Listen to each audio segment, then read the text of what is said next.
So hello everyone, welcome back to my another mini vlog and you are watching Trishna's daily vlog, day 20 of 30 days daily challenge video. I hope you all are doing good. তো আগের ভিডিওতে তো দেখে নিলে যে আমি শিলিগুড়ি গিয়েছিলাম।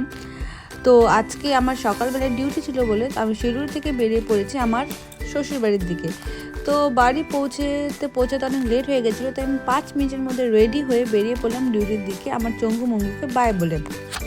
তো আজকে তোমরা ফেমাস ঘর উল্টা ঘর তো নাম শুনেছই, তো সেই ঘরের সামনে আমার আছে একটা ক্যাম্প ছিল। তো আমি যেতে যেতে লেট হয়ে গেছিলো, তো সেখানে অলরেডি আমার জন্য পেশেন্ট ওয়েট করতেছিল। তো আমি সেখানে তাড়াতাড়ি পেশেন্ট দেখে আমি শুনলাম যে একটা পেশেন্টের নাকি পা ভেঙে গেছে, তিনি বয়স্ক, তো উনি নাকি এখানে আসতে পারবেন না। তো আমি আর আমার আশা দিদি মিলে আমি চলে গিয়েছিলাম ওদের বাড়িতে ওনাকে চেক আপ করতে।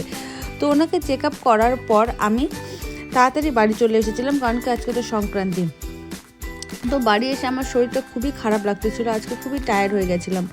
তো বাড়ি এসে আমার মনিরা আমাকে পিঠা দিয়েছিল, তো সেই পিঠা খেয়ে আমি শুয়ে পড়েছিলাম। তো এইভাবে আমার দিনটি চলে গেল। তো ভিডিওটি ভালো একটা লাইক, কমেন্ট আর শেয়ার করবেন। Thank you.